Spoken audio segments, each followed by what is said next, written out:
प्रथमदशकं दशकं 1 भगवतः स्वरूपं माहात्म्यञ्च सान्द्रानन्दावबोधात्मकम् अनुपमितं कालदेशावधिभ्यां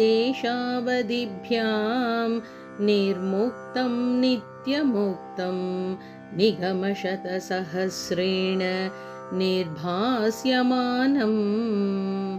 अस्पष्टं दृष्टमात्रे पुनरुरुपुरुषार्थात्मकं ब्रह्मतत्त्वं तत्तावद्भाति साक्षात् गुरुपवनपुरे हन्तभाग्यं जनानाम् एवं दुर्लभ्यवस्तुन्यपि सुलभतया हस्तलब्धे यदन्यत् तन्वा वाचा धिया वा भजति बत जनः क्षुद्रतैव स्फुटेयम् एते तावद्वयन्तु स्थिरतरमनसा विश्वपीडापहत्यै निःशेषात्मानमेनं गुरुपवनपुराधीशम् एवाश्रयामः सत्वं यत्तत्पराभ्याम् अपरिकलनतो निर्मलं तेन तावत् भूतैर्भूतेन्द्रियैस्ते वपुरिति बहुशः श्रूयते व्यासवाक्यम् तत्स्वच्छद्वात्यदच्छादित परसुख चिद्गर्भनिर्भासरूपं तस्मिन् धन्या रमन्ते श्रुतिमतिमधुरे सुग्रहे विग्रहे ते निष्कम्पे नित्यपूर्णे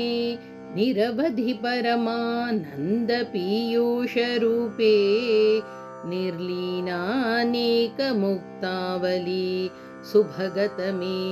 निर्मलब्रह्मसिन्धौ कल्लोलोल्लासतुल्यं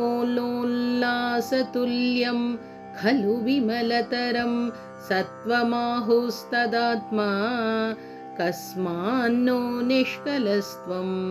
सकल इति वचः त्वत्कलास्वेव भूमन् निर्व्यापारोऽपि निष्कारणमज भजसे यत्क्रियामीक्षणाख्यां तेनैवोदेति लीना प्रकृतिरसति कल्पापि कल्पादिकाले तस्या संशुद्धमंशं कमपि तम् अतिरोधायकं सत्वरूपं सत्वं धृत्वा दधासि स्वमहिम विभवाकुण्ठवैकुण्ठरूपम् तत्ते प्रत्यग्रधाराधर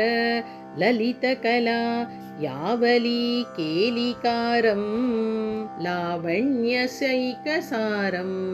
सुकृतिजनदृशां पूर्णपुण्यावतारम् लक्ष्मीनिःशङ्कलीलानिलयनम् अमृतस्यन्दसन्दोहमन्तः सिञ्चत्सञ्चिन्तकानां वपुरनुकलये मारुतागारनाथ कष्टाते सृष्टिचेष्टा बहुतरभव खेदावहा जीवभाजाम् इत्येवं पूर्वमालोचितम् अजितमया नैव मद्याभिजाने नो चेज्जीवाः कथं वा मधुरतरमिदं त्वद्वपुश्चित्रसार्द्रं नेत्रैः श्रोत्रैश्च पीत्वा परमरस सुधाम्भोधिपूरे रमेरन् नम्राणां सन्निधत्ते सततमपि पुरस्तैः अनभ्यर्थितानपि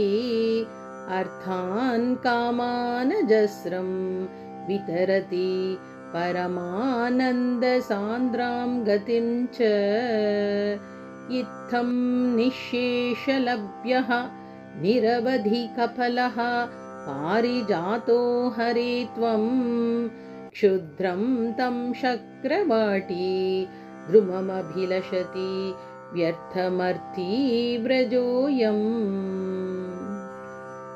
कारुण्यात् काममन्यं दधति खलु परे स्वात्मदस्त्वं विशेषात् ऐश्वर्यादीशतेऽन्ये जगति परजने स्वात्मनोऽपीश्वरस्त्वं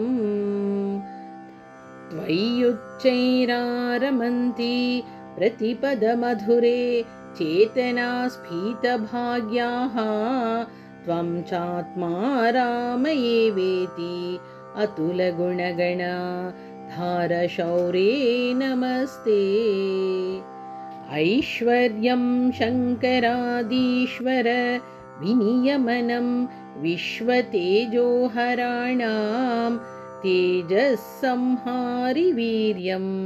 विमलमपि यशः निःस्पृहैश्चोपगीतम् अङ्गासङ्गा सदा श्रीः अखिलविदसि न क्वापि ते सङ्गवार्ता तद्वातागारवासिन् मुरहर भगवत् छब्दमुख्याश्रयोऽसि। ॐ श्री हरये नमः। सर्वत्र गोविन्दनाम संकीर्तनं गोविन्दा गोविन्दा। नारायण अखिलगुरो भगवन् नमस्ते।